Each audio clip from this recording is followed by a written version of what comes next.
want to see if I can.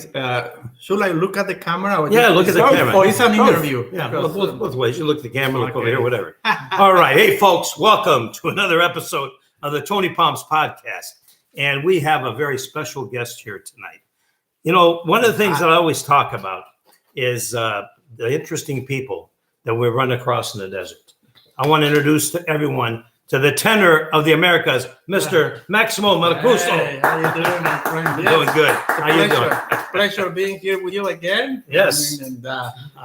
I mean, united with music, united right. with television, many friends in the desert. So I appreciate that you gave me a nice list of things that you like to talk about. So we're going to run through them, okay? Yeah, of course. Right. Let's do it. So let's do it. So what inspired you to pursue a career in music? Well, the inspiration came since I was very young. I mean, I was born, I can say, a natural born tenor. Yeah. And what inspired me was my family and my mother's side.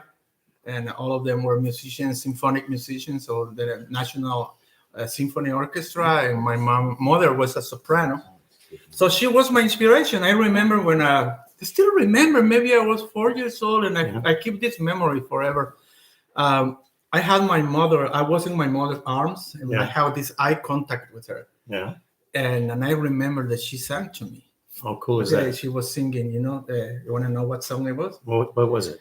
There were birds in the sky, but I never heard them singing. And you still remember I that? never till there with you.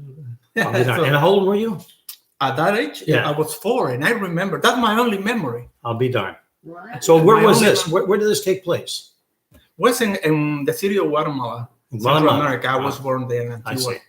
So you have Guatemalan roots as well as Italian roots? Yes, I do. Practically, was my father is Spanish, and I'm practically Italian, Spanish-Italian descendant. I see. Yeah, and I'm proud to be a Guatemalan, born in that beautiful, enchanted country. Beautiful, beautiful. So moving on. So what's the most important thing you learned during your education at art schools?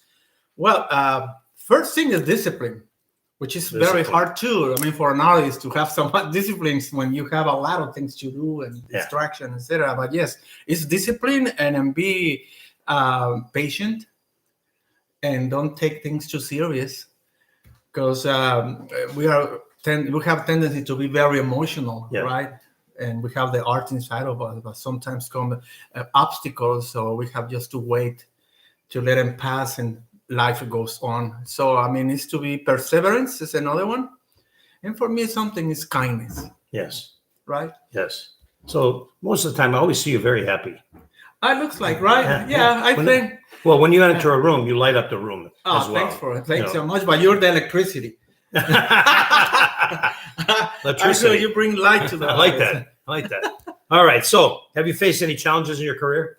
Oh, many challenges. Many challenges. Where do you want to start? Well, you got the floor. You tell us. You tell us what you want the people out there to know. Well, let me tell you from the beginning. This is why when I'm here. I mean, when I was a kid, of course, my father was a general in the army. Huh. He was a Green Beret commander of the army, and Really? Maximo the gladiator. Right? And actually, he started coming to the United States. He was trained at the Fort Bragg in South Carolina. I'll be darned. So he was FBI, DA, whatever it means. Now, this was in Guatemala or here in the United States? Both. Both. I'll be darned. Huh. So I grew up Very in the world of music and war. It was the Civil War at that time. It was 30 years of war. And yeah, that was very impacting. One of the biggest challenge, but at the same time, it was wild. It was adventurous. And the music was around. When you see bomb, you hear the bomb on the orchestra. Oh, so when I was around 10 years old or 8 years old, I sang the first time with a Philharmonic Orchestra. I'll be darned. So there is when can you imagine that little boy with an 80-piece symphony orchestra? Wow. Before, when I'm with my dad, you know, in the wilderness in Guatemala with soldiers, then I come to the National Theater, and he comes in a concert, and the first song piece that I sang, it was the Ave Maria. Wow. Beautiful. My uncle was conducting the symphony orchestra, and he also, before I sang, he was conducting the Tchaikovsky 1800. So in the 1800, as you know, they have canyons too, right? Right?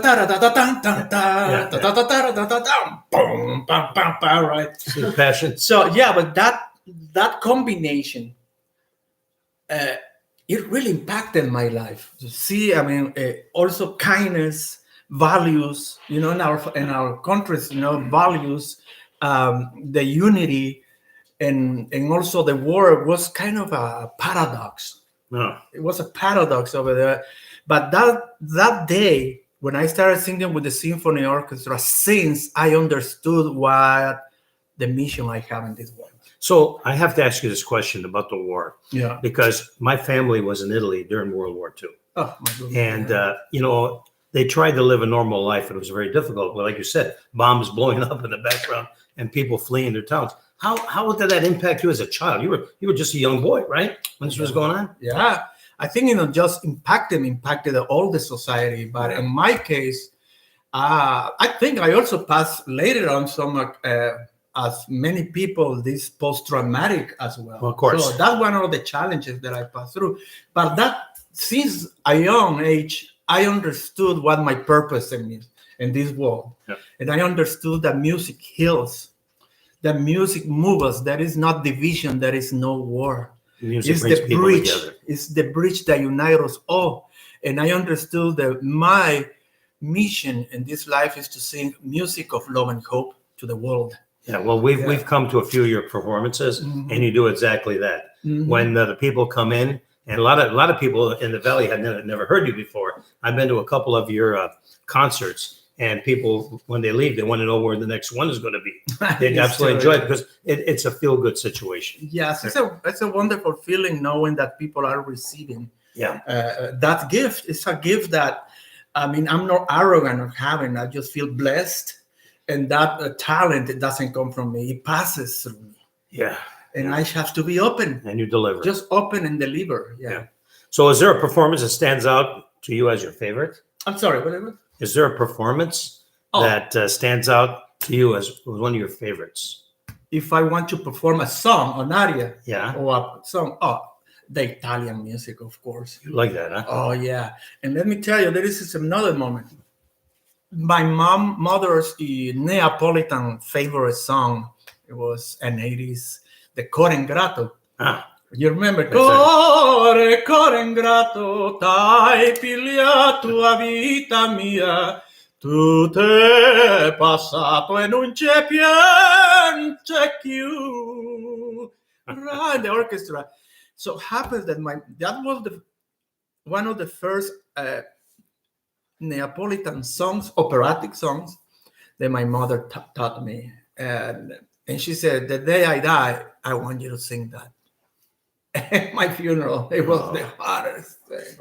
Were you able to do it? Yes. That's awesome, man. Able, God bless you, man. It's very cool. So, what are some of the highlights of your proudest moments from your career? What's some of the proudest moments? What is something that, when you were done, you said, "Man, I can't believe I just did this." A very proud moment. Oh my goodness, there's many of them. Well, we got all day. Don't worry. Well, there's many of them, to be honest with you. Well, I tell you, this is kind of hard. Hold on. Yeah, sure. Go ahead. Which was beginning. This is the only thing I want to take off. Oh, okay. Yeah. That's a good idea. We're a rated G show here. You know what? Maybe we can keep the air conditioner down a little bit. I had the air on a little earlier. No, it's fine. You know, with this weather, one minute you got the heat on, next minute you got the AC on. Unbelievable. So. Yeah. Anyway, so during the war in Central America, practically, and my dad being a commander, so the people that most suffer, it was the poor people, the very poor people. So my mother she was a professional soprano, and she found the first, department of music in the government. Be darned. The cultural hour of the government. So it was an orchestra that she put together, and she worked for the benefit of musicians too. And what I was going is that we saw so many people suffering and my mom was a humanitarian person as well. And together with my father, we used to get into the jeeps and all the military buses. Well, your dad must have been you look at it in simple terms, your dad must have been a badass. Oh yeah, tough guy, man. Oh yeah, tough. Yeah. And I marched with him. I'm a little picture that I'm marching with him in front of all the troops. Did you have any brothers or sisters? I have two sisters. Two sisters, huh? Yeah. But I was saying that the impacting moments in my life, like singing, it was they used to bring music to the poor people. And Christmas, my father put big trucks with all kind of toys. And in another truck, it comes the musicians and me singing. So at the moment I sing for them, and then we all, and my family and me and many other soldiers, we come and give children not just toys, but food. Yeah, that's great. Great charity. Yeah, but I think those are the most important, impacting times in my life. I mean, and also, of course, when I sing with symphony orchestras, and when I say a mission accomplished after many rehearsals, and you accomplish. That's a beautiful thing. Yeah. So is there a particular venue you like to perform in? Is there some place that you haven't performed in yet? Well, I always dream to sing with the London Philharmonic. Okay. Yeah, the Royal Orchestra, and with Andrew Rieu. Yeah. Very cool. That's it. Hey, you know what? Are you familiar with the Scala di Milano? Yeah, of course. Yeah, my grandmother sang there. Huh? My grandmother sang at the Scala di Milano. Wow. Yeah, she was an opera singer. Yeah. I always ask singers if they ever heard of it. That was in New York, right? Somewhere. Where's the Scala di Milano? No, the Scala di Milan. In Milan. In Milan, Italy. Yes. So what's the big venue in New York? I remember she used to always talk about the Scala in Milano. She sang there. Metropolitan Opera. Carnegie Hall. Okay. Metropolitan Opera. Yeah, Metropolitan Opera. Carnegie Hall is more like a more open to different kind of music. Yeah, my grandma was a soprano as well, and she sang the Scala di Milano. Emilia D'Amico is her name, and she actually was an American-born citizen. And when she was 2, her mother and father died from a fever, and they sent her to Italy to be raised by her uncles. Ooh. And her uncles were pretty wealthy doctors, and they found that she had a voice, and they trained her, and she performed there. Well, and later in life, she got married. The time in the place of the opera. Yep. And it was wartime. That's another thing. That's why when you mentioned the word war, I remember all the things my grandmother and my parents used to tell me about living somewhere and trying to make something yourself, and there's a war going on around you. You know? Oh my goodness! You remember that movie, The Pianist? Do you see it? Yes. Oh my gosh! Beautiful. Okay, so much for my family. Let's get back to you. So, how have you managed with the closures of some venues these days? What's going on with these closures of the venues? What do you mean with that? It says you have it here. How have you managed the closure of venues? It said something in regards to it's been difficult that you found singing outdoors for people. I see what you mean. That was during COVID. That was during COVID. Okay. Yeah. Well, we left out the word COVID over here. Who made this? Him. You did. You're fired. So, what was your experience during that time? During COVID. Okay. So places are closed. And when it comes to the calling of love and hope. Yes, happened that during COVID, I thought I'm not going to be working, but I was working a lot. And I used to come to retiree homes to sing to the seniors, and I was singing from the courtyards. The so outdoors. My stage was outdoor, and all of them waving or dancing over there. All outdoors. All outdoors, but it was very, very, very. It meant a lot to me and to them as well to see their smiles from far away. Oh, for sure, it's unbelievable. Kisses and me sending kisses. It's such a connection. So that even though as good as that was, it has to be very tough for a person of your profession not to be, in places like huge halls, singing in front of big crowds. So once COVID was over, you must have been very, very happy to be able to get back. Yeah, I mean, singing in Zoom concert, it was not good. Yeah, and also there was places that I have to use a mask to sing, and I have the mask. Right, and I say I have to manage this. I have to deliver, right? And I get and I get the microphone. All right, I get the microphone, and I have this mask. And then when I say how I'm gonna manage this, okay, I tilt my chin down, and it was a moment that I can breathe through my mouth. And now wasn't this warm air? Doesn't that affect your vocal cords or anything? Believe it or not, it was helping. No.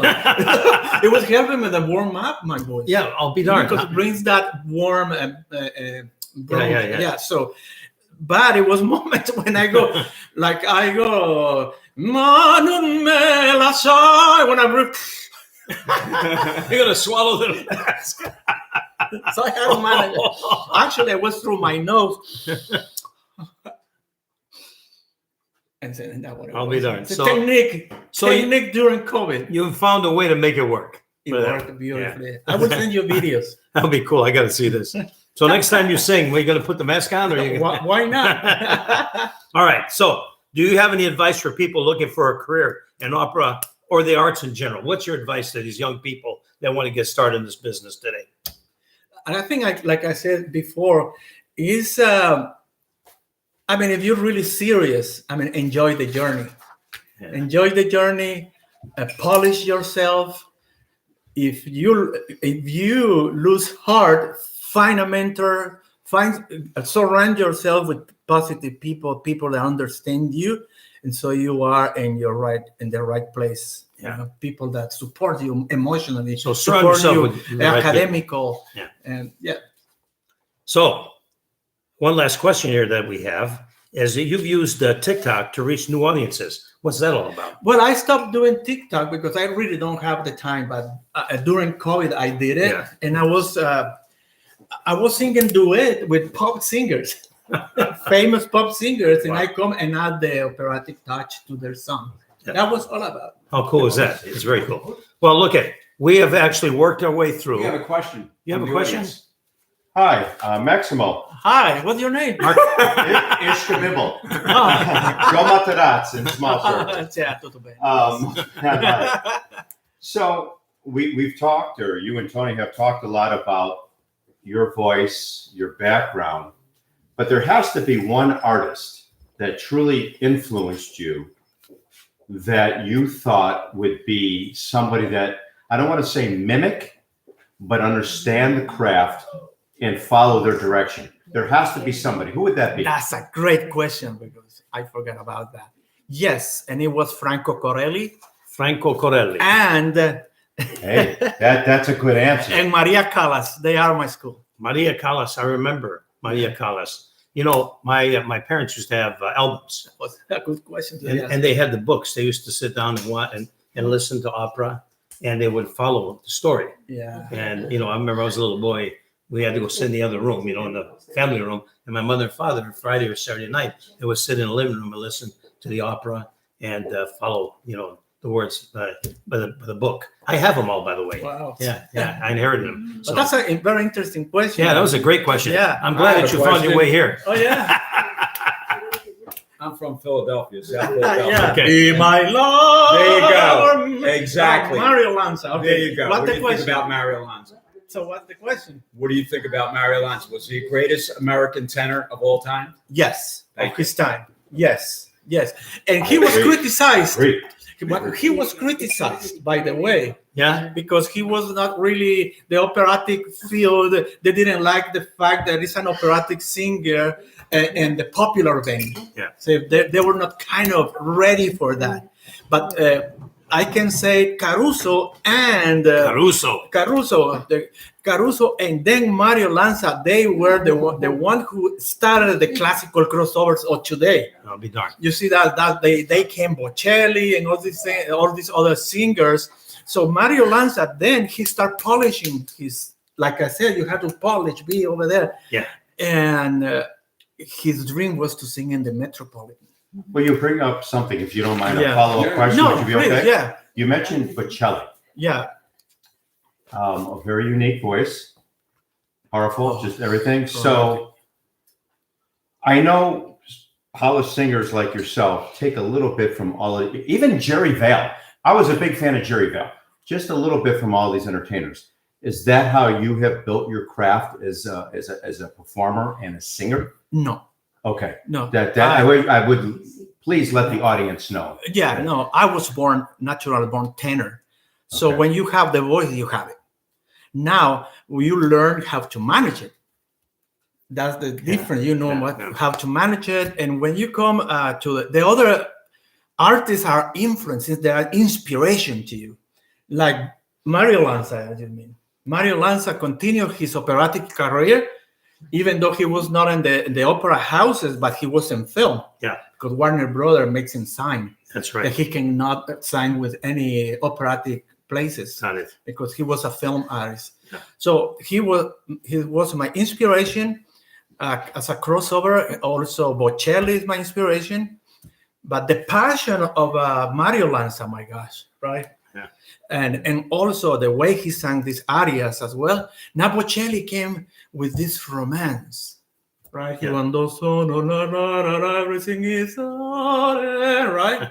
But then it comes Pavarotti too. Yeah. Pavarotti has also no influence, but I have the sound that also Franco Corelli had. So I can say I Unique. yes, but what I'm telling you, I compare Franco Corelli in a way he has Pavarotti and Plácido Domingo together. All together. Because he comes on Celestia, right? It combines. This dude was Pavarotti. Pavarotti opens like and then he opened the voice. Yeah. So it's a combination of both. Yeah.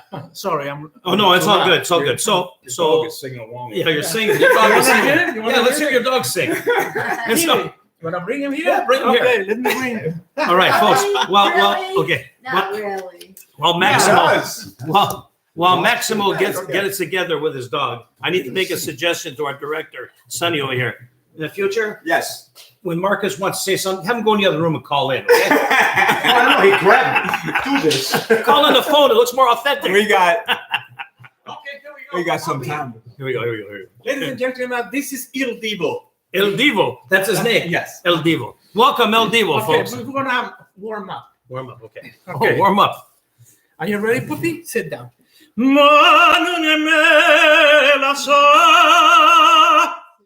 Are you? Donde me este tormento. Again. Oh, sole mio. Oh my gosh. Okay, wait, one second. One more time. Manna tu sole. Chiude l'oine. Oh, sole mio. Stan. He always outstage me. Oh, great. Yeah. So, what was his name again? Il Divo. So, El Divo, can you tell me when do you start your career? Forget about this guy. I'd rather talk to you. Anyway, listen, Maximo, thank you so much. Okay, it was It's a been a pleasure pleasure. having you Yeah, here. funny. Always Yeah. good. You know, we look forward. And is there anything you'd like to plug right now on where you're going to be performing in the near future? Oh yes, absolutely. Go ahead. I have many performances, but the one I'm very excited to invite you all because it's local. Yes. I'm gonna be back at Chef George April 14th. Oh wow, is that Yeah. is that a Sunday? Yes, it's a Sunday. Yes. Very good. So April I 14th. wish everybody comes. I'm gonna do. I just want to interject that this is seen all across the world. So if you're playing in Italy next week, I know. I people won't. know. I know. I'm not flying to Italy. I have many.